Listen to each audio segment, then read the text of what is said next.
Hello everyone, welcome back to my YouTube channel. स्वागत है आप सभी का अपने यूट्यूब चैनल पर। आज हम देखने वाले हैं हमारी क्लास 7th का सोशल साइंस यानी सामाजिक विज्ञान का सैंपल क्वेश्चन पेपर का full detail solution with with answer line by line. NCERT के अकॉर्डिंग ही आपको मैं आंसर प्रोवाइड करूंगी ताकि आप अगर एग्जामिनेशन में आपके वो आंसर आ जाए तो आप वही लिख दें और आपको फुल मार्क्स इजीली मिल जाए। ठीक है, तो ये 2025-26 स्तर का है क्वेश्चन पेपर।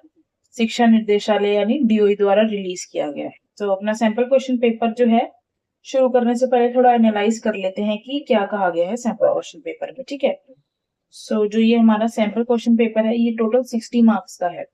60 मार्क्स का आपका पेपर आएगा यानी आपका मिड टर्म एग्जामिनेशन आएगा एंड 40 मार्क्स जो हैं आपके वो आपके अदर असेसमेंट जैसे नोटबुक चेकिंग, प्रोजेक्ट वर्क या फिर अदर एक्टिविटीज जो आपकी क्लास में होती है। तो टोटल आपके हो गए 100 मार्क्स और 100 मार्क्स में टोटल जो है रिपोर्ट कार्ड है, मतलब 100 मार्क्स की रिपोर्ट कार्ड बनती है इसके बेस पे। 60 मार्क्स का आपका पेपर, 50 मार्क्स के आपका असेसमेंट होते हैं जो क्लास में, वो टोटल हो गए आपके 100 मार्क्स। इस तरीके से ये आपका पूरा पैटर्न है पेपर का। यहाँ पे कुछ सामान्य निर्देश यानी कुछ जनरल इंस्ट्रक्शंस दे रखे हैं, ये एनालिसिस कर लेते हैं एक बार। ये जो क्वेश्चन पेपर है ये 6 पार्ट में डिवाइडेड है, ABCDEF तक, और इसमें क्वेश्चन टोटल 14 क्वेश्चंस हैं और क्वेश्चंस जो है आपको सारे ही करने हैं, बट कुछ कुछ क्वेश्चंस ऐसे हैं जिनमें आपको नीचे जो है चॉइस दी गई है। जैसे थर्ड क्वेश्चन है तो उसमें A पार्ट B पार्ट दे रखा है, उन दोनों में से आपको कोई एक करना है। ठीक है, इस तरीके से है। बाकी ये बता रखा है आपको कि जो आपका सेक्शन 1 है उसमें 1 नंबर के कुछ MCQs टाइप क्वेश्चन है, सेक्शन 2 में आपके 2 मार्क के क्वेश्चन है, सेक्शन 3 में 3 मार्क्स के, सेक्शन 4 में आपके 5 मार्क्स के, देन आपके 4 मार्क्स के, और लास्ट में आपका एक मैप बेस्ड क्वेश्चन होगा जो आपका 5 मार्क्स का होगा। ठीक है, तो शुरू करते हैं अपने क्वेश्चन पेपर को। वीडियो के एंड तक जरूर बने रहिए, ये वीडियो आपके लिए काफी हेल्पफुल रहेगी। ठीक है, सबसे पहले अपना खंड क यानी बहुविकल्पीय प्रश्न, जिसे इंग्लिश में MCQ यानी मल्टीपल चॉइस क्वेश्चंस कहते हैं, यहाँ से हम अपना पार्ट शुरू करते हैं। ठीक है, मैं आपको एक एडवाइस करना चाहूंगी, जैसे कि अगर आपकी जो मिड टर्म एग्जामिनेशन है उसमें आप अपना पेपर जो है वो सेक्शन वाइज करें ताकि टीचर को चेकिंग में बिल्कुल भी दिक्कत ना हो। यानी खंड क करने के बाद सारे क्वेश्चन जो है उसके पार्ट्स हैं वो एक ही पेज से करें, उसके बाद ही अपना अपना दूसरा सेक्शन शुरू करें ताकि जो टीचर है वो चेकिंग करते वक्त उनको किसी भी प्रकार की दिक्कत का सामना ना करना पड़े। ऐसे में क्या होता है, टीचर जो है वो वैसे ही जल्दी जल्दी में उनको पेपर स्टार्ट करने होते हैं और आप 6 क्वेश्चन यहाँ करेंगे, then 8th question last page पे करेंगे, तो इस तरीके से क्या होता है टीचर को काफी दिक्कत आती है पेपर चेक करने में और आपके जो सही वाले आंसर होते हैं वो भी गलत होने के काफी चांसेस बढ़ जाते हैं। तो मैं तो यही एडवाइस करूंगी, जो क्वेश्चन नहीं आता अभी उसको तब वहां पर जगह छोड़ दे खाली, और बाद में यदि आपको कुछ याद आए तो लिख दे। ऐसा नहीं कि ये क्वेश्चन 6 कर लिए, 7 8 नहीं आ रहे, देन आपको 9 आ रहा तो आपने 9 कर दिया। इस तरीके पेपर को जो है सीरियल वाइज करें, जो आपका जो है टीचर पे काफी अच्छा इंप्रेशन पड़ेगा। ठीक है, तो इसी के साथ शुरू करते हैं अपना क्वेश्चन पेपर। यहाँ पे हमारा फर्स्ट क्वेश्चन का फर्स्ट पार्ट है, टोटल इसके 15 पार्ट्स होंगे। ठीक है, निम्नलिखित में से कौन सा प्राकृतिक परितंत्र नहीं है। यहाँ पे आपको 4 ऑप्शंस दे रखे हैं, आपको ये बताना है कि इनमें से कौन सा जो है प्राकृतिक परितंत्र नहीं है। अब देखिए एक एक करके ऑप्शंस को समझते हैं। सबसे पहला पहाड़, देखिए ये प्राकृतिक द्वारा निर्मित होते हैं पहाड़, तो ये हमारा प्राकृतिक परितंत्र नहीं है, हमारे को नहीं है बताना है। ठीक है, एक सेकेंड। हाँ जी, जो हमारा पहाड़ है वो हमारा प्राकृतिक परितंत्र है। ठीक है, सड़क हमारी प्राकृतिक परितंत्र नहीं है, समुद्र भी हमारे प्राकृतिक परितंत्र में आते हैं, और वन यानी पेड़ भी।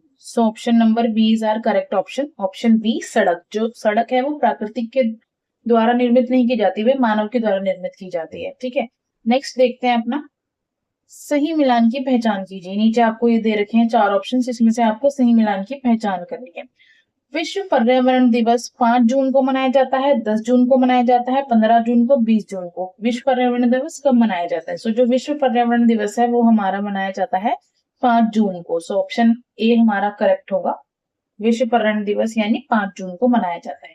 नेक्स्ट पार्ट देखते हैं अपना, उचित विकल्प की सहायता से रिक्त स्थान की पूर्ति कीजिए। नीचे आपको एक फिलिंग द ब्लैंक्स दे रखा है, आपको उसको फिल करना है। पढ़ते हैं क्वेश्चन क्या है। पृथ्वी की सबसे आंतरिक परत डैश कहलाती है, यानी जो हमारी पृथ्वी होती है यहाँ से थोड़ी चपटी होती है। जो पृथ्वी की आंतरिक परत होती है, अंदर की परत होती है, वो क्या कहलाती है? जो पृथ्वी की आंतरिक परत होती है वह कोड कहलाती है। ऑप्शन नंबर डी हमारा करेक्ट आंसर होगा, कोड। ठीक है, नेक्स्ट पार्ट देखते हैं अपना, निम्नलिखित में से कौन सा या से शेल के प्रकार हैं। सो हमारे को शेल के प्रकार बताने हैं कौन से हैं। ए अवसादी या कार्यतरंती या अयोग्य। सो जो हमारा इसमें करेक्ट आंसर होगा वो होगा ऑप्शन नंबर डी। 1, 2, 3 सभी हमारे जो है शेल के प्रकार हैं। ठीक है, नेक्स्ट देखते हैं निम्नलिखित में से कौन सी भूकंपीय तरंग नहीं है। सो यहाँ पे हमारे को कुछ तरंगों के नाम दे रखे हैं, इसमें से हमारे को बताना है कि कौन सी भूकंपीय तरंग नहीं है। पी तरंगे, एस तरंगे, एल तरंगे या वाई तरंगे। सो जो पी तरंगे हैं वह भूकंपीय तरंगे नहीं है। ऑप्शन नंबर ए हमारा करेक्ट होगा।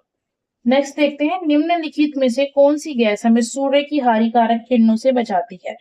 Carbon dioxide, nitrogen oxide, ozone या फिर आर्गन। सो जो ओजोन लेयर होती है हमारी, जब डिप्लीट हो रही है यानी जिसमें छेद होता जा रहा है, तभी तो इस साल गर्मी ज्यादा पड़ रही है आने वाले सालों में या अभी भी। सो जो ओजोन परत होती है यानी ओजोन परत का जो छेद होता है वो हमें सूर्य की हानिकारक किरणों से बचाता है।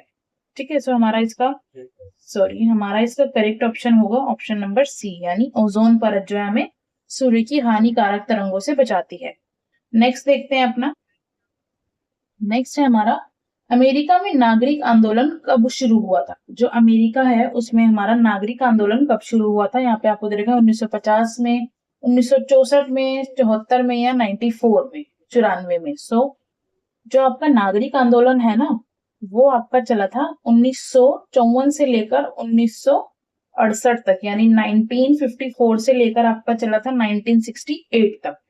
ठीक है, सो अब देखिए 54 से 68 के बीच में देखने हैं। अब देखिए 50 तो हमारा पहले ही कट गया ऑप्शन। ठीक है, 74 बाद का है, ये भी कट गया, ये भी कट गया। सो हमारा जो करेक्ट आंसर होगा वो होगा ऑप्शन नंबर बी, 1964। बिकॉज देखिए 19, अब फिर से देखिए जो 1950 है ये तो बिल्कुल भी नहीं होगा क्योंकि 1954 से तो वो स्टार्ट हुआ था, तो ये 4 साल पहले की डेट है, बिल्कुल भी नहीं। 64 इनके बीच की डेट है, 54, 55, 56, सो इनके सेंटर की डेट है। सो हमारा ऑप्शन बी करेक्ट होगा। और 74 और 94 ये तो बिल्कुल भी नहीं होंगे, ये इसके बाद के जब वो समाप्त हो गया। तो ये जो क्वेश्चन दे रखे हैं ना आपको, ये देखिए थोड़ा कंफ्यूजिंग पेयर की तरह दे रखे हैं कि बच्चे को कंफ्यूज करें। बच्चे ने तो यही पढ़ा होगा ना 1954 से शुरू हुआ था और खत्म हुआ था। अब थोड़ा आपको इसमें दिमाग लगाना पड़ेगा कि सेंटर की डेट दे रखी है इसमें। ठीक है, सो ऑप्शन बी 1964 हमारा करेक्ट ऑप्शन है। नेक्स्ट देखते हैं निम्नलिखित में से राज्यपाल की नियुक्ति कौन करता है। जो हमारे राज्यपाल होते हैं उनकी नियुक्ति कौन करता है। केंद्र सरकार, राज्य सरकार या भारतीय उच्च न्यायालय या फिर भारतीय निर्वाचन आयोग। सो जो हमारे राज्यपाल की नियुक्ति है वह हमारी केंद्र सरकार करती है। सो ऑप्शन ए हमारा करेक्ट आंसर होगा, केंद्र सरकार। नेक्स्ट देखते हैं अपना क्वेश्चन, भारतीय संविधान के संदर्भ में निम्नलिखित में से कथनों को पढ़ें और सही विकल्प का चयन कीजिए। नीचे आपको ये 3 कथन दे रखे हैं, इसमें से आपको सही कथन पढ़ना है और बताना है कौन सा कथन ठीक है और कौन सा कथन गलत है। भारतीय संविधान सभी नागरिकों को समानता का अधिकार प्राप्त करता है, बिल्कुल सही है हमारा फर्स्ट कथन की जो हमारा संविधान है वो हमारे भारत के जितने भी नागरिक हैं सभी को समान अधिकार प्रदान करता है। नेक्स्ट है भारतीय संविधान के अनुच्छेद 15 के तहत अस्पष्टता को समाप्त कर दिया गया। ये भी हमारा बिल्कुल सही है स्टेटमेंट की जो अनुच्छेद 15 था संविधान का, उसके तहत अस्पष्टता यानी जो छुआछूत की एक प्रथा चलती आ रही है उसको समाप्त कर दिया गया था।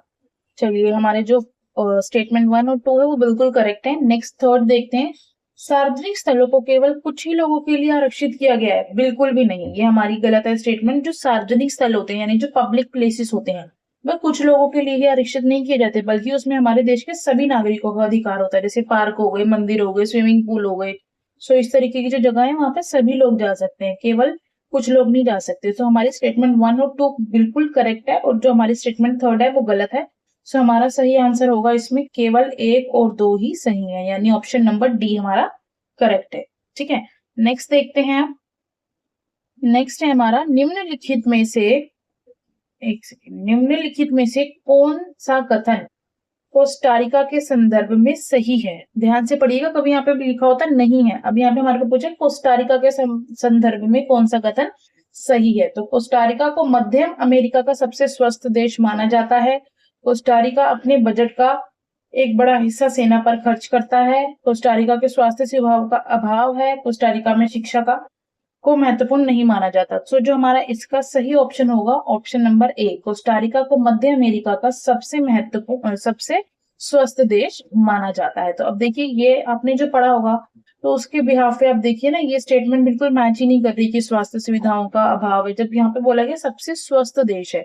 सो हमारा ऑप्शन नंबर ए ठीक होगा। कोस्टारिका को अमेरिका का सबसे स्वस्थ देश माना जाता है। नेक्स्ट देखते हैं अपना पार्ट।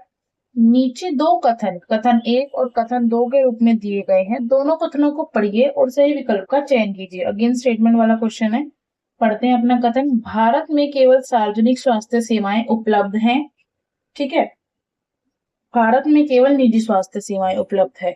सो देखिए जो हमारा देश भारत है ना, उसमें ना तो सिर्फ सार्वजनिक स्वास्थ्य सेवाएं उपलब्ध है और ना ही सिर्फ निजी स्वास्थ्य सेवाएं उपलब्ध है। हमारे भारत देश में सार्वजनिक और निजी दोनों प्रकार की स्वास्थ्य सेवाएं पूर्ण मात्रा में उपलब्ध है। क्यों? क्योंकि जो हमारा भारत है ना, वो बिल्कुल ही लोअर मिडिल क्लास है, ना ही बिल्कुल अपर मिडिल क्लास है। सो इसमें हमारी सार्वजनिक स्वास्थ्य सेवाएं भी पूरी पूर्ण रूप से उपलब्ध है और निजी स्वास्थ्य सेवाएं जो है वो भी पूर्ण रूप से उपलब्ध है। दोनों ही आप मान सकते हैं। जैसे 100% में से देखें तो हमारी 50% सार्वजनिक स्वास्थ्य सेवाएं हैं और जो हमारी 50 रिमेनिंग परसेंट है वो हमारी निजी स्वास्थ्य सेवा, यानी प्राइवेट भी हमारे पास 50% की कैपेसिटी में उपलब्ध है और जो निजी है यानी सार्वजनिक यानी गवर्नमेंट भी और प्राइवेट भी हमारे पास 50-50 के रेशियो में उपलब्ध है। सो जो हमारा इसमें करेक्ट ऑप्शन होगा वो होगा कथन 1 और कथन 2 दोनों गलत है। ऑप्शन हमारा बी बिल्कुल करेक्ट होगा। ठीक है, नेक्स्ट देखते हैं अपना क्वेश्चन। नेक्स्ट है निम्नलिखित में से किस शासक का संबंध खिलजी वंश से है? यासुद्दीन बलवन, अलाउद्दीन खिलजी, यासुद्दीन तुगलक या कुतुबुद्दीन ऐबक। सो जो शासक है जिनका संबंध खिलजी वंश से है वह है हमारे Alauddin Khilji. Option number B हमारा करेक्ट होगा। नेक्स्ट देखते हैं सुलह कुल की नीति का प्रतिपादन किसने किया? जो सुलह कुल की नीति थी उसका प्रतिपादन किसने किया? सो अकबर ने सुलह कुल की नीति का प्रतिपादन किया।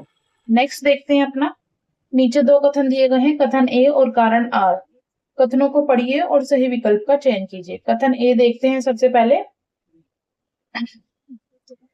गुज्जर प्रतिहार, राष्ट्रकूट और पाल वर्षों के शासक सदियों तक कनौज के ऊपर नियंत्रण लेकर आपस में लड़ते रहे।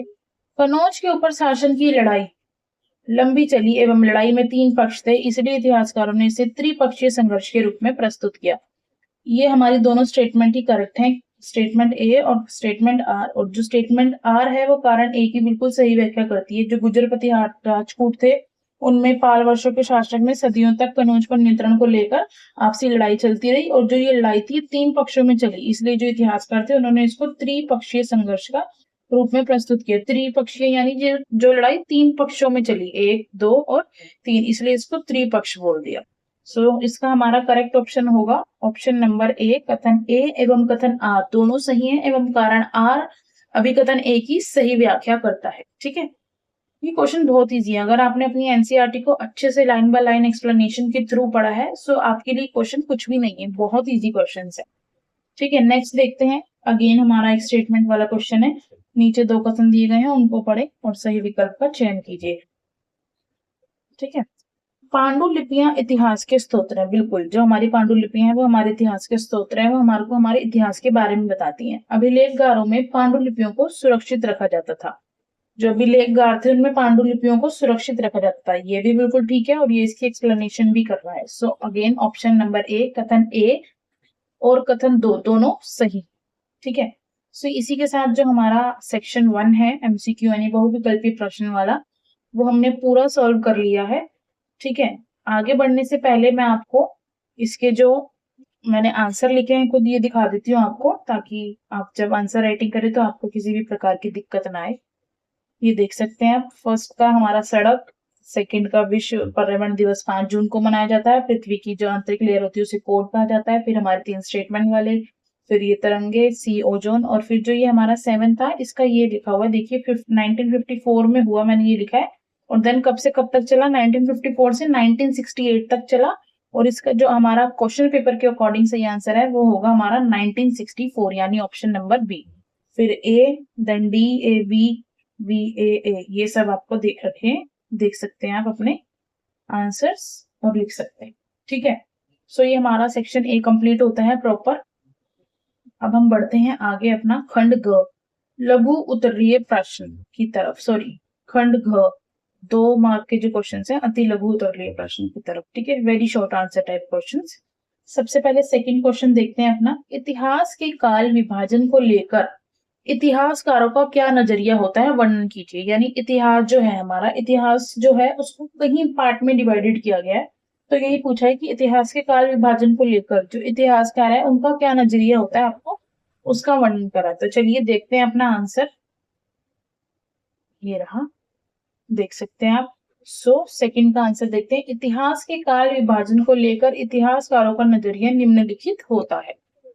इतिहासकार समय को अलग अलग कालों में बांटते हैं ताकि इतिहास को समझना आसान हो सके। जो हमारे इतिहासकार है वो इतिहास को अलग अलग मतलब अलग अलग कालों में बांटते हैं ताकि जो हमारा इतिहास है उसको आम लोगों के लिए समझना आसान हो सके। लेकिन किस घटना को शुरुआत और किसको अंत में माना जाए, इस प्रकार इतिहासकारों की राय अलग होती है। ऐसा कहा गया कि कौन सी घटना जो है इतिहास से उसको पहला माना जाए और किसको अंत का माना जाए। ऐसे में इतिहासकार जो है हमारे काफी सारे हैं, उनकी राय अलग अलग होती है। उदाहरण के लिए कुछ इतिहासकार भारत के इतिहास को प्राचीन इतिहास, मध्यकालीन इतिहास और आधुनिक इतिहास काल में बांटते हैं, जबकि अन्य इसे अलग तरह से बांटते हैं। बेसिकली जो हमने भी पढ़ा है, ये सुना है, ये जो अब आप आगे पढ़ेंगे, तो इतिहास को जो हमारे इतिहासकार है वो 3 पार्ट में ही डिवाइड करते हैं, प्राचीन, मध्यकालीन और आधुनिक। यानी प्राचीन मतलब बहुत पुराना, मध्यकालीन यानी बीच का, और आधुनिक यानी जो चल रहा है, आने वाले समय में इतिहास बन जाएगा। तो इस प्रकार जो है इतिहासकार इन 3 पार्ट में इनको बांटते हैं। बाकी जो अन्य इतिहासकार है वो इनको किसी और तरीके से विभाजित करते हैं। सो ये आपका क्वेश्चन नंबर सेकंड का कंप्लीट आंसर है, आप इसको नोट कर सकते हैं, ठीक है। नेक्स्ट हमारा क्वेश्चन नंबर थर्ड देखते हैं। इसमें 2 पार्ट है, पेपर में आपको एक ही करना है, बट मैं आपको दोनों अच्छे से समझाऊंगी। मध्याह्न भोजन व्यवस्था की किन्हीं 2 विशेषताओं का वर्णन करें। मध्याह्न भोजन व्यवस्था से आप क्या समझते हैं? मध्याह्न भोजन व्यवस्था यानी कि मिड डे मील, यानी कि मिड डे मील, ठीक है, जो गवर्नमेंट स्कूलों में बच्चों को मिलता है, 6 to 8 तक के बच्चों को मिलता है मिड डे मील, और नर्सरी को भी मिलता होगा, ठीक है। सो आप मध्याह्न भोजन जो हमारा है उस व्यवस्था की किसी 2 विशेषताओं को आपको बताना है। तो चलिए देखते हैं अपना आंसर, ये रहा हमारा आंसर थर्ड का ए पार्ट। मध्याह्न भोजन व्यवस्था की 2 विशेषताएं निम्नलिखित हैं। पहली, इस योजना के अंतर्गत विद्यालयों में बच्चों को निःशुल्क भोजन दिया जाता है। यानी जो मिड डे मील जो है ये व्यवस्था, इसके अंतर्गत यानी इस योजना के अंतर्गत विद्यालय में बच्चों को निःशुल्क भोजन दिया जाता है, यानी फ्री में भोजन दिया जाता है, दोपहर का भोजन, ठीक है। सेकंड, इससे गरीब बच्चों की विद्यालय में उपस्थिति बढ़ी और पोषण स्तर भी सुधरा। तो जब सरकार ने ये मिड डे मील यानी मध्याह्न भोजन व्यवस्था चलाई, तो इससे ये नोटिस किया गया, डाटा से ये एनालाइज किया गया कि इससे गरीब बच्चों की जो विद्यालय में उपस्थिति है वह बढ़ने लगी और पोषण का स्तर भी सुधरा। गरीब बच्चे स्कूल भी आने लगे भोजन के लिए और पोषण का स्तर भी बढ़ा। जो बच्चे बीमार होते थे अब वो बीमार कम होने लगे और पोषण की व्यवस्था जो थी उसमें सुधार मिला, ठीक है। सो ये आंसर है, आप नोट कर सकते हैं। 2 पॉइंट ही लिखने, 2 मार्कर का क्वेश्चन है आपका। नेक्स्ट पार्ट है इसका हमारा, भारतीय संविधान समानता को किस प्रकार सुनिश्चित करता है। जो हमारा भारतीय संविधान है वो समानता को किस प्रकार से सुनिश्चित करता है कि सबको लगे जी हाँ सबको समानता मिल गया। तो देखते हैं इसका आंसर, भारतीय संविधान समानता को निम्नलिखित प्रकार से सुनिश्चित करता है। पहला, संविधान में सभी नागरिकों को कानून के समक्ष समान अधिकार दिए गए हैं। जो संविधान है उसमें सभी नागरिकों को कानून के समक्ष यानी कानून के तहत बिल्कुल समान अधिकार दिए गए हैं, किसी के साथ भी किसी भी प्रकार का भेदभाव नहीं किया गया। सेकंड, अस्पृश्यता जाति, धर्म, लिंग या स्थान, जो अस्पृश्यता है जाति, धर्म या लिंग या स्थान के आधार पर जो भेदभाव थे वह निष्पाद कर दिए गए, यानी वह सब खत्म कर दिए गए। जब ये जो हमारे भेदभाव थे जाति, धर्म, इन सभी के आधार पर इन सबको समाप्त कर दिए गए, तभी तो सबको समानता के अधिकार मिले। वरना कोई किसी के साथ छुआछूत को लेकर वो मतलब लड़ाई कर रहा है, कोई किसी के साथ धर्म को लेकर, लिंग को लेकर लड़ाई कर रहा है, तो सरकार ने वह सब खत्म कर दिए संविधान के अनुच्छेदों के तहत, और इसके आधार पर संविधान जो है वो सभी को समान अधिकार देता है। तो ये हमारा थर्ड क्वेश्चन का आंसर था। नेक्स्ट देखते हैं अपना क्वेश्चन नंबर 4। इसके भी आपके 2 पार्ट हैं, आपको पेपर में एक ही करना होगा। तो देखते हैं, स्वास्थ्य सेवाओं के महत्व का विश्लेषण कीजिए। जो हमारी स्वास्थ्य सेवाएं हैं उनके महत्व का विश्लेषण करना है आपको। ये रहा, स्वास्थ्य सेवाओं के महत्व का विश्लेषण निम्नलिखित है। पहला, अच्छी स्वास्थ्य सेवाएं लोगों को रोगों से बचाती हैं। तो जो अच्छी स्वास्थ्य सेवाएं ऑब्वियसली लोगों को जो है रोगों से बचाती हैं। सेकंड, स्वस्थ नागरिक देश के विकास में योगदान करते हैं। जो अगर स्वस्थ, अब देखिए व्यक्ति जो है वो बीमार ही पड़ा रहेगा, वो बिल्कुल बीमार रहेगा, वो किसी काम करने के लायक ही नहीं बचेगा, वो सारा दिन तो घर में ही बैठा रहेगा अपनी बीमारी को लेकर। इसलिए जो अच्छी स्वास्थ्य सेवाएं हैं या जो उनका महत्व है स्वस्थ, वो है कि वो नागरिकों को स्वस्थ बनाते हैं, ताकि वो जो नागरिक हैं वे देश के कार्य है उनमें अपना योगदान दे सकें और देश का विकास कर सकें। तो स्वस्थ नागरिक देश के विकास में योगदान देते हैं। ठीक है, ये आपका फोर्थ के ए पार्ट का कंप्लीट आंसर है, आप देख सकते हैं। नेक्स्ट इसका बी पार्ट है हमारा, सार्वजनिक स्वास्थ्य सेवा एवं निजी स्वास्थ्य सेवाओं के मध्य अंतर स्पष्ट कीजिए। मोस्ट इंपॉर्टेंट क्वेश्चन है, ये आपका पूछा ही जाएगा, ये आपका 3 मार्क्स में भी आ सकता है। ठीक है, सो इसको ध्यान से देखिएगा। ये रहा इसका सॉल्यूशन, देख सकते हैं आप। सार्वजनिक स्वास्थ्य सेवा और निजी स्वास्थ्य सेवाओं में अंतर निम्नलिखित है। ये जो लाइन है ना, निम्नलिखित है या ऊपर से जो भी है, ये लाइन आप अपने क्वेश्चन पेपर जब आपको मिलेगा आप उसी में से देख के अपने पेपर में जरूर लिख कर आइएगा। बिकॉज जब आप ये लाइन लिखते हैं तो एग्जामिनेशन पे काफी, एग्जामिनर जो होता है उसके ऊपर आपका काफी अच्छा इम्पैक्ट पड़ता है कि हाँ बच्चे ने कितने अच्छे से अपने आंसर राइटिंग की है या कितने अच्छे से उसको क्वेश्चन की अंडरस्टैंडिंग है। ठीक है, सो ये लाइन आप जरूर लिखिएगा। देखते हैं अपना आंसर। तो यहाँ पे मैं, और जो डिफरेंस वाले क्वेश्चन आए ना उसको जरूर इसी तरह से बॉक्स बनाकर करें, ताकि देखिए इसमें पॉइंट्स देखने आपस में जो है कंपेयर करने कितने इजी लग रहे हैं। ठीक है, सो एग्जामिनर भी फटाफट पढ़ेगा, चेक चेक चेक, आपको पूरे नंबर मिल जाएंगे। सो इसलिए आंसर राइटिंग जो है आपके पेपर का काफी इंपॉर्टेंट पार्ट है, जो बच्चे काफी सीरियसली नहीं लेते। ठीक है, सो देखते हैं अपना आंसर। यहाँ पे सार्वजनिक स्वास्थ्य सेवा और यहाँ पर निजी स्वास्थ्य सेवाएं।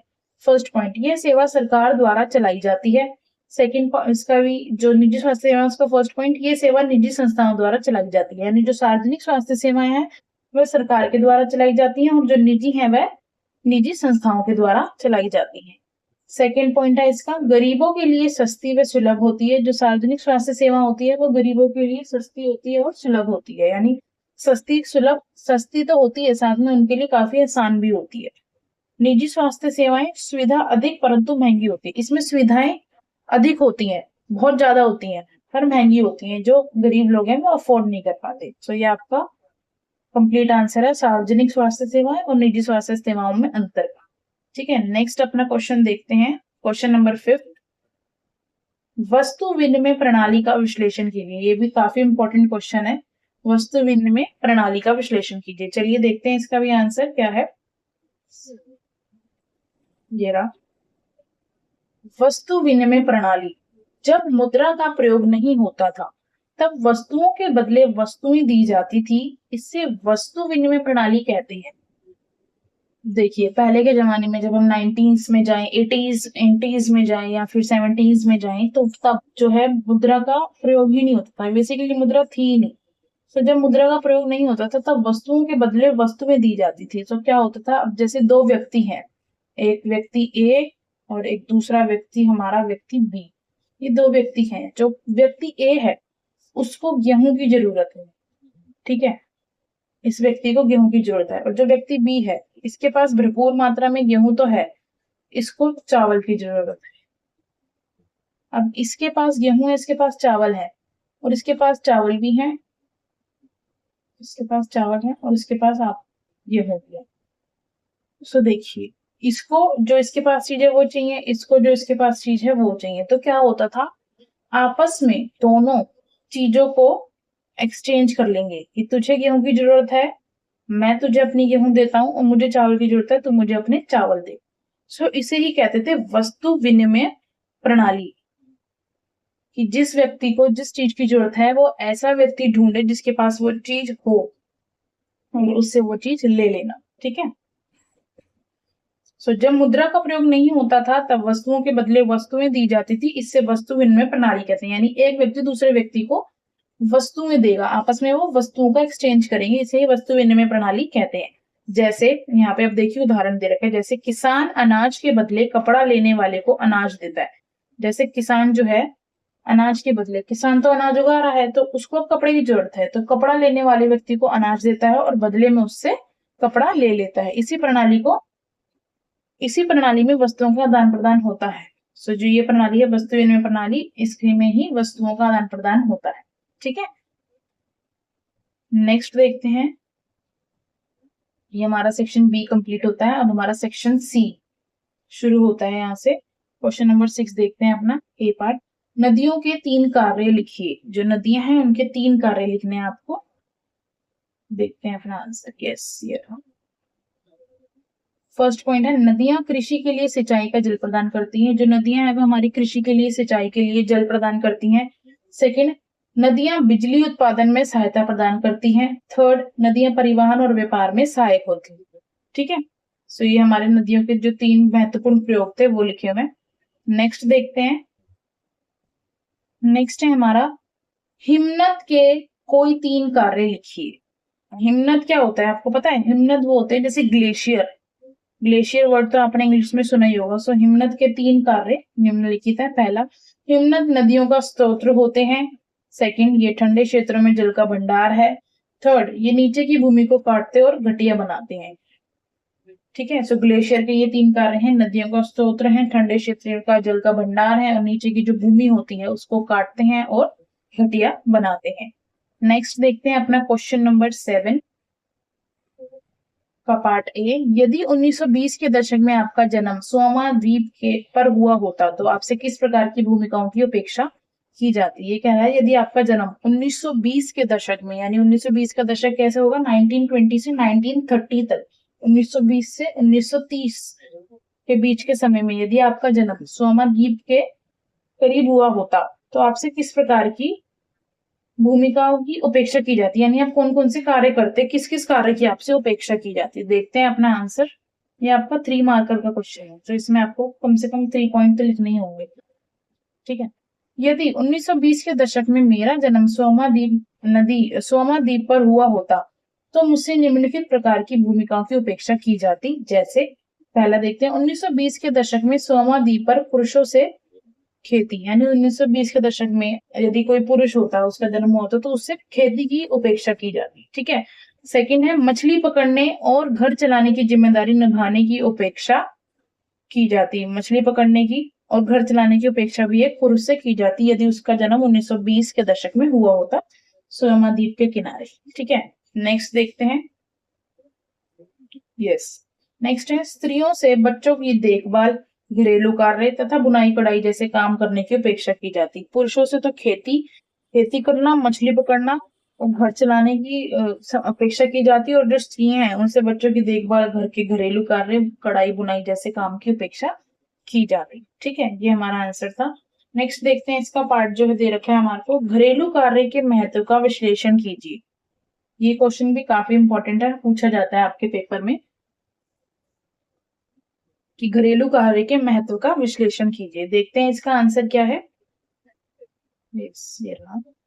तो घरेलू कार्य का महत्व बहुत अधिक है क्योंकि घर के सभी सदस्य की आवश्यकताएं पूरी होती हैं। जो घरेलू कार्य है उनसे घर के सभी सदस्यों की आवश्यकताएं पूरी होती हैं। ठीक है, नेक्स्ट है, घर का वातावरण स्वच्छ और सुखद बना रहता है। यदि घर के सभी घरेलू कार्य सभी मिलकर करेंगे तो घर साफ सुथरा रहेगा और घर का वातावरण स्वच्छ और सुखद बना रहेगा।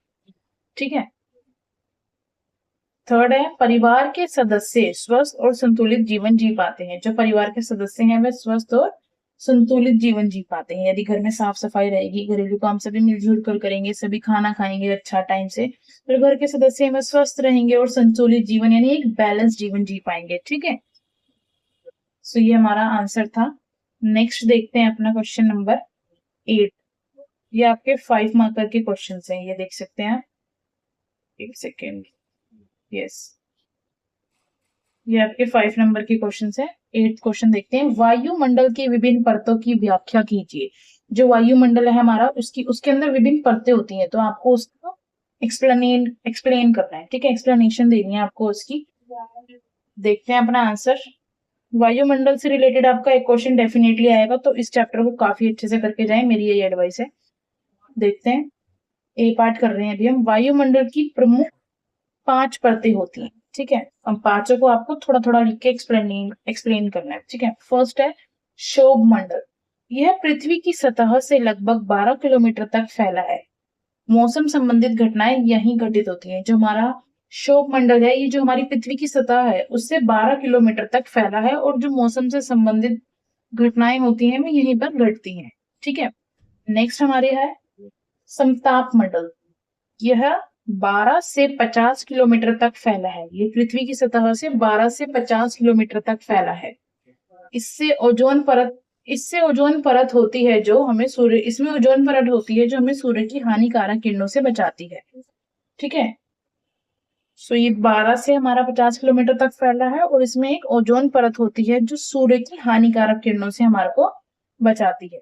ठीक है, नेक्स्ट देखते हैं अपना थर्ड पॉइंट, मध्याप मंडल। यह 50 से 80 किलोमीटर तक फैला है। उल्काएं यहीं जलकर नष्ट होती हैं। जो उल्काएं होती हैं वह मध्यम मंडल के यहीं पर ही जलकर नष्ट होती हैं। नेक्स्ट है हमारा अयोन मंडल। यह 80 से 400 किलोमीटर तक फैला है। जो अयोन मंडल है वो हमारा 80 से 400 किलोमीटर तक फैला है। यह रेडियो तरंगों को परिवर्तित करता है। जो रेडियो तरंगे निकलती हैं रेडियो से, ये उसको परिवर्तित करता है। लास्ट है हमारा ब्रह्म मंडल। यह सबसे ऊपरी परत है जहां से वायुमंडल धीरे धीरे अंतरिक्ष में मिल जाता है। सो जो हमारा ब्रह्मंडल है ये सबसे ऊपर स्टार्टिंग टॉप की लेयर है जहां से हमारा वायुमंडल जो है वो धीरे धीरे से अंतरिक्ष में एटमॉस्फेयर में पूरा अच्छे से मिल जाता है। ठीक है, सो ये इसका कंप्लीट आंसर था। देख सकते हैं आप ये 2 पॉइंट एंड देन आपके ये 3 पॉइंट। नेक्स्ट देखते हैं, काफी इंपॉर्टेंट क्वेश्चन है, वायुमंडल से आपका आएगा ही आएगा। नेक्स्ट क्वेश्चन भी हमारा वायुमंडल से ही रिलेटेड है। बी पार्ट, वायुमंडल के संगठन का वर्णन करें। देखते हैं अपना आंसर। ये रहा, वायुमंडल का संगठन यानी composition of the atmosphere. Atmosphere के जो हमारे कॉम्पोजिशन है हमारे को उसको एक्सप्लेन करना है। सो वायुमंडल का संगठन लिखेंगे सबसे पहले। वायुमंडल कई प्रकार की गैसों का मिश्रण है। जो हमारा वायुमंडल है उसमें एक ही गैस नहीं हुआ, कई प्रकार की गैसों का मिश्रण है। इसमें प्रमुख गैसें हैं सबसे पहले नाइट्रोजन जो 78% है, उसमें ऑक्सीजन 21% उपलब्ध है और बाकी जो बची कुछ गैसें हैं 1% वह आर्गन, कार्बन डाइऑक्साइड और अन्य गैसें लगभग 1% है। ठीक है, इसके अलावा जलवाष्य और धूल कण भी वायुमंडल के महत्वपूर्ण घटक हैं। जो हमारे जलाशय और धूल कण है वो भी वायुमंडल के महत्वपूर्ण घटक हैं। मौसम और वर्षा को प्रभावित करते हैं, जो मौसम को और वर्षा को प्रभावित करते हैं। इस प्रकार वायुमंडल का संगठन पृथ्वी पर जीवन जीने के लिए अत्यंत आवश्यक है। इसलिए जो हमारा कॉम्पोजिशन ऑफ एटमॉस्फेयर है, जो वायुमंडल का संगठन है, वो पृथ्वी पर जीवन जीने के लिए अत्यंत आवश्यक यानी काफी जरूरी है। क्योंकि आप देख सकते हैं इसमें जो गैसें हैं, ऑक्सीजन है, कार्बन डाइऑक्साइड जो प्लांट के लिए इंपॉर्टेंट है, जो ऑक्सीजन है वो इंसानों के लिए यानी ह्यूमंस के लिए इंपॉर्टेंट है। तो इसी प्रकार जिंदा रहने के लिए इंपॉर्टेंट है। तो इसी प्रकार जो कॉम्पोजिशन ऑफ हमारा एटमॉस्फेयर है यानी वायुमंडल का संगठन है वो पृथ्वी पर जीवन जीने के लिए अत्यंत अत्यंत महत्वपूर्ण है। ठीक है, नेक्स्ट देखते हैं अपना क्वेश्चन नंबर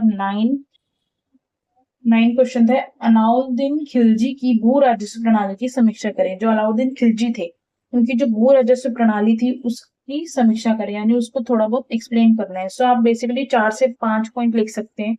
ये क्वेश्चन भी काफी इंपॉर्टेंट है, अलाउद्दीन खिलजी से रिलेटेड है। देखते हैं, अलाउद्दीन खिलजी ने किसानों से भूमि कर वसूलने के लिए कड़ी भू राजस्व प्रणाली लागू की थी।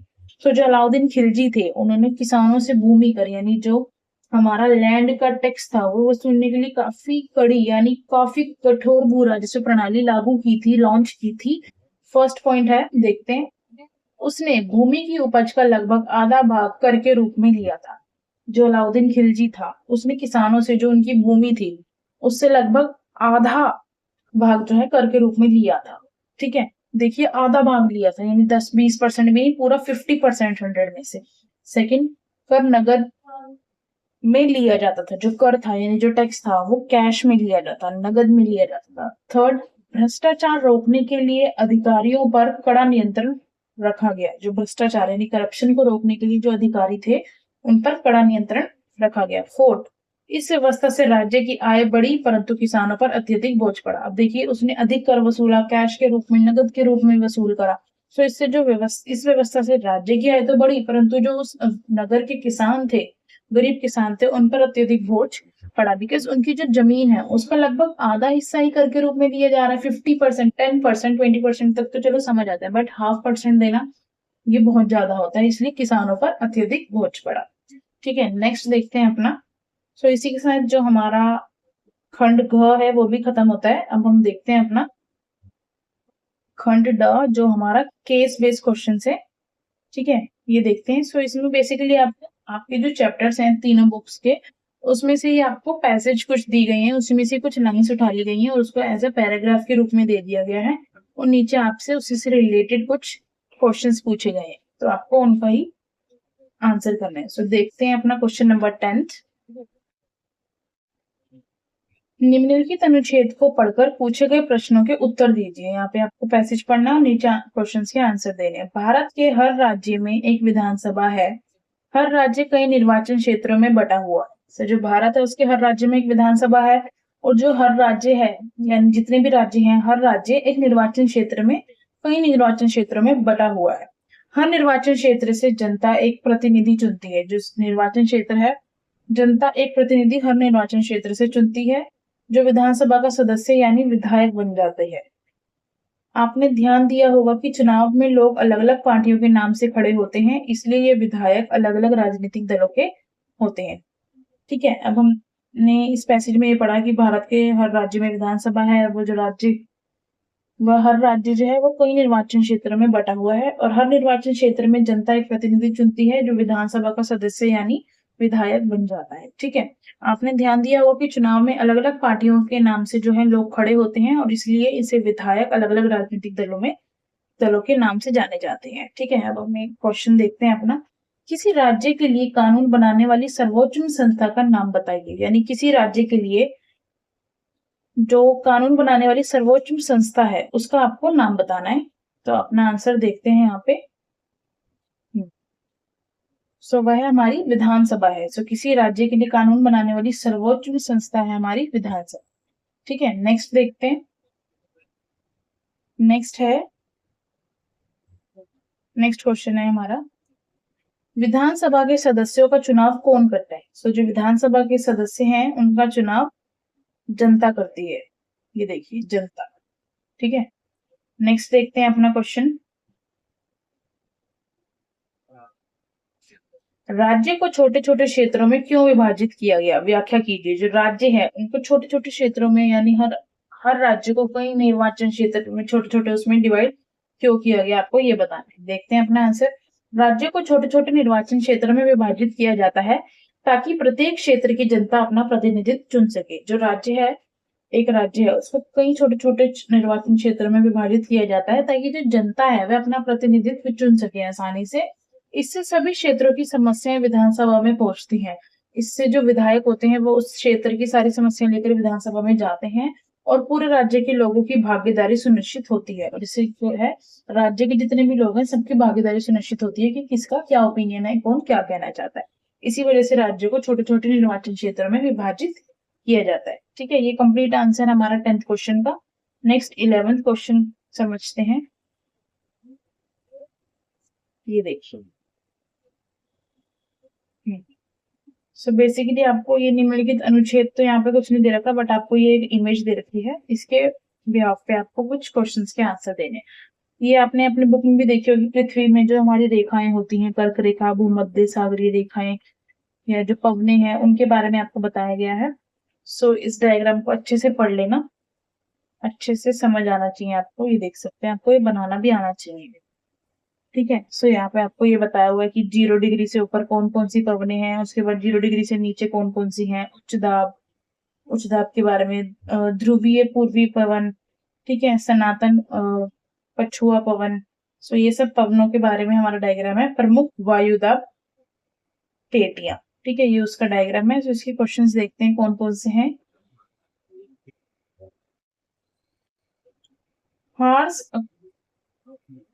हार्स अक्षांश यानी हॉर्स लैटिट्यूड्स की सीमा का उल्लेख कीजिए। जो हॉर्स लैटिट्यूड है उसकी सीमा का उल्लेख कीजिए, उसके बारे में आपको लिखना है।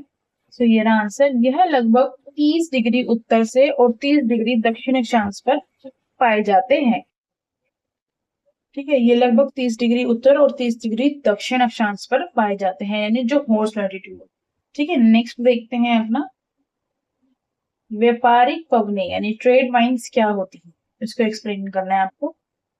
देखते हैं अपना आंसर। भूमध्य रेखा से उष्णकटिबंधीय उच्च दाब क्षेत्रों की ओर चलने वाली स्थानीय हवाओं को व्यापारिक पवनें कहते हैं। यानी भूमध्य रेखा से उष्णकटिबंधीय उच्च दाब क्षेत्रों की ओर चलने वाली जो स्थायी हवा होती है उन्हें व्यापारिक पवनें कहा जाता है। बेसिकली आपको इसमें इसकी डेफिनेशन ही लिखनी है। नेक्स्ट है भूमध्य रेखीय क्षेत्र में निम्न दाब क्यों पाया जाता है। जो भूमध्य रेखीय क्षेत्र है वहां पर निम्न दाब क्यों पाया जाता है ये बताना है आपको। तो भूमध्य रेखीय क्षेत्र में सूर्य की किरणें सीधी पड़ती हैं। जो भूमध्य रेखीय क्षेत्र है वहां पर सूर्य की किरणें सीधी पड़ती हैं जिससे अधिक गर्मी और वर्षाकरण होता है। जहाँ पे सूर्य की किरणें एकदम डायरेक्ट पड़ती हैं तो वहां पर अधिक गर्मी और वर्षाकरण होता है। इसी कारण यहाँ गर्म हवा ऊपर उठती है और निम्न दाब बनता है। ठीक है, नेक्स्ट देखते हैं भूमध्य, यहाँ पे देख लेते हैं एक बार भूमध्य रेखा। यस, ये सेंटर में है ना एकदम। तो यहाँ पर सूर्य की जो किरणें हैं वो डायरेक्ट पड़ती हैं, इसी कारण से यहाँ पर निम्न दाब पड़ता है। नेक्स्ट देखते हैं अपना क्वेश्चन, ये आपका हिस्ट्री से रिलेटेड है।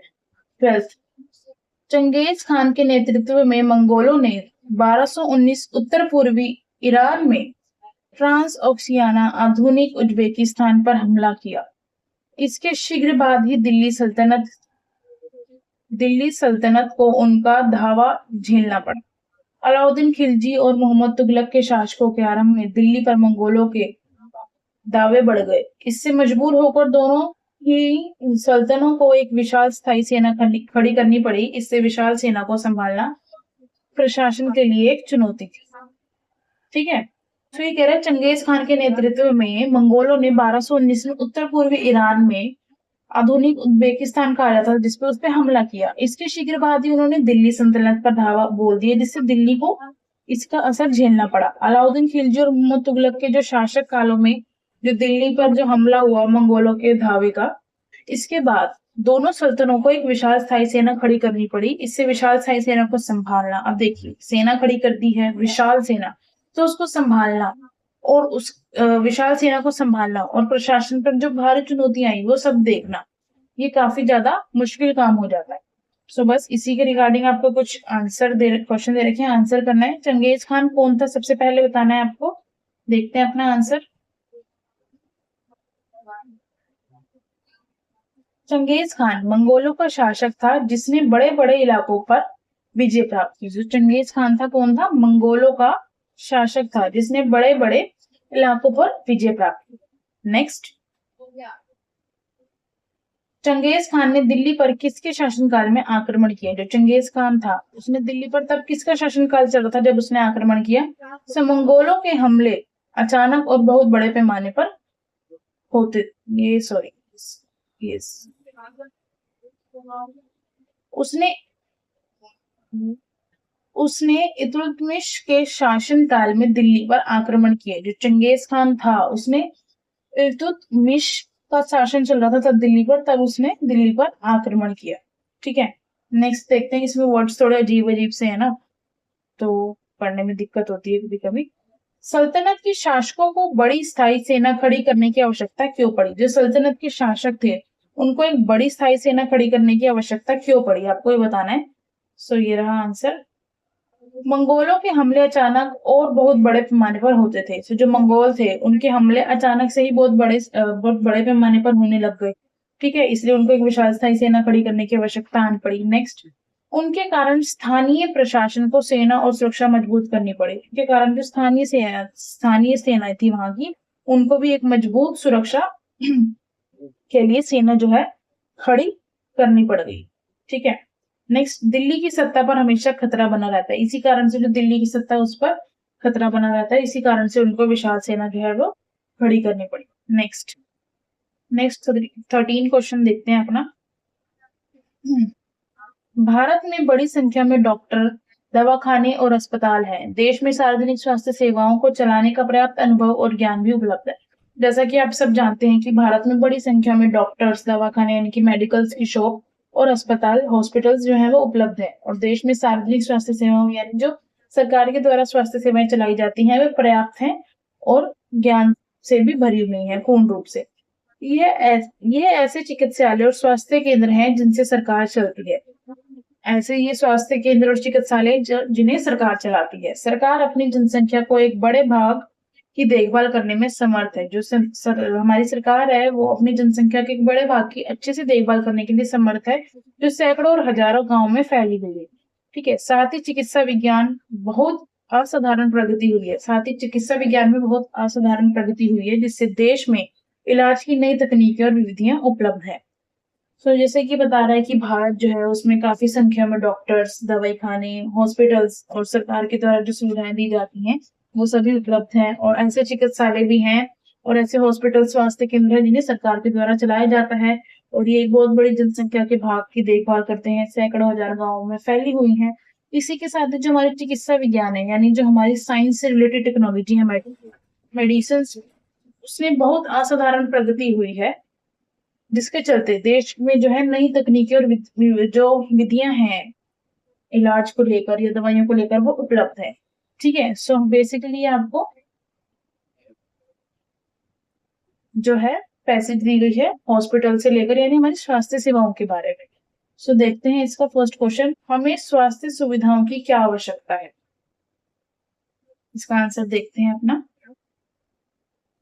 स्वास्थ्य सुविधाएं हमें स्वस्थ जीवन, रोगों से बचाव और उपचार के लिए आवश्यक है। जो हमारी स्वास्थ्य सुविधाएं हैं वो हमारे अच्छे जीवन यानी स्वस्थ जीवन, रोगों से बचाव और उपचार के लिए आवश्यक है।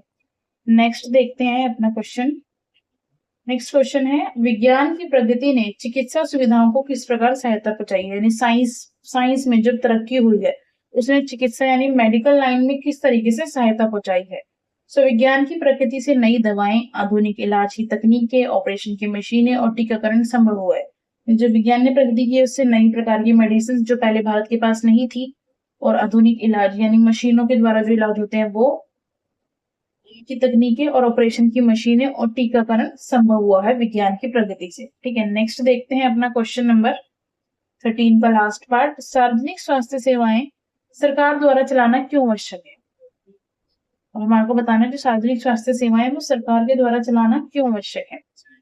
फर्स्ट पॉइंट है क्योंकि हर व्यक्ति महंगे इलाज का खर्चा नहीं उठा सकता। जैसे कि मैंने आपको पहले भी एक्सप्लेन किया था सार्वजनिक और निजी में कि जो गरीब व्यक्ति है वो महंगे इलाज का खर्चा नहीं उठा सकता। सेकंड, गरीब और ग्रामीण क्षेत्रों में भी इलाज पहुंचे इसके लिए सरकार को सार्वजनिक स्वास्थ्य सेवाएं चलानी पड़ेगी। ठीक है, गरीब और जो ग्रामीण यानी जो गांव के क्षेत्र है वहां पर भी इलाज की सुविधाएं पहुंचे, इसलिए सरकार को सार्वजनिक स्वास्थ्य सेवाएं चलानी पड़ती है। ठीक है, इसी के साथ जो हमारा 13 क्वेश्चन है वो खत्म होता है। अब हमारा लास्ट क्वेश्चन है इसमें मैप बेस्ड क्वेश्चन, ये देख लेते हैं। खंड च मानचित्र कौशल आधारित प्रश्न। 14th क्वेश्चन देखते हैं। भारत के राजनीतिक रेखा मानचित्र में निम्नलिखित में से किन्हीं 5 को उपयुक्त चिन्हों की सहायता से दर्शाएं। पहला दिल्ली, आगरा, मथुरा, प्रयाग, कन्नौज और राजस्थान। आपको इनमें 6 दे रखे हैं, इनमें से किसी 5 को भारत का जो मैप है उसके ऊपर दर्शाना है। ठीक है, मैंने इसके भी आंसर लिख रखे हैं, आपको दिखा देती हूँ मैं। ये देखिए, रेखा चित्र के मतलब वो बताया आपको प्रतीक चिन्हों के माध्यम से, तो ये इनके कुछ प्रतीक चिन्ह हैं यहाँ पे मैंने लिखे हुए हैं। दिल्ली, आपको पता ही होगा दिल्ली कहाँ पर है मैप में, मैं बता देती हूँ आपको एक बार। ये मैप दे रखा होगा हमारा, यस। जो ये छोटा सा दिख रहा है आपको, ये हमारी दिल्ली है। ठीक है, यहाँ पे आपको दिल्ली इस तरीके से दर्शाना है। ठीक है, नेक्स्ट है हमारा, यहाँ से आप देख लीजिए, उसके बाद मैं आपको कंप्लीट एक बार अच्छे से मैप में फिल करके दिखाती हूँ। ठीक है, आप इसका स्क्रीनशॉट ले लीजिए। ठीक है, अब हम डायरेक्ट अपना मैप में ही फिल करते हैं। दिल्ली के बाद हमारा यहाँ पर है नेक्स्ट आगरा, जिसे उत्तर प्रदेश में स्थित है और जो ताजमहल के लिए प्रसिद्ध है। ठीक है, आगरा, एक सेकेंड। यहाँ पे हमारा उत्तर प्रदेश है, यहीं पे आप आगरा इस तरीके से दर्शा सकते हैं। ठीक है, नेक्स्ट देखते हैं अपना, नेक्स्ट है हमारा मथुरा।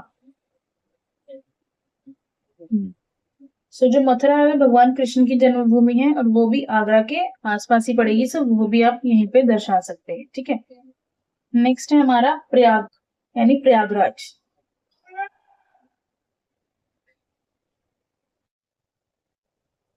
ठीक है, जो हमारा प्रयागराज है, प्रयागराज भी हमारे उत्तर प्रदेश में आएगा, यहीं पे आप प्रयागराज दर्शा दें। ठीक है, नेक्स्ट है हमारा कनौज।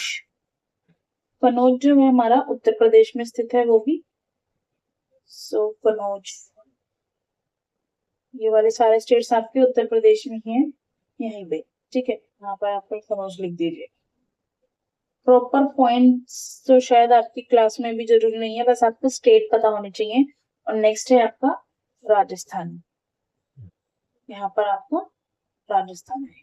ठीक है, सो ये हमारा मैप वर्क था। इसमें से आपको मैंने 6 बता दी हैं, पर आपको इसमें से कुछ 5 ही दर्शानी है। ठीक है, आपको जो अच्छे से आते हो पेपर में आप वो वाले दिखाइएगा पेपर में।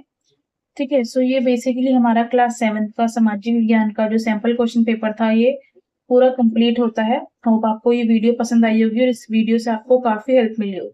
अगर आपको मेरी वीडियो पसंद आई तो प्लीज चैनल को लाइक शेयर सब्सक्राइब करना ना भूले। Thank you so much for watching this video. Till then take care and bye bye.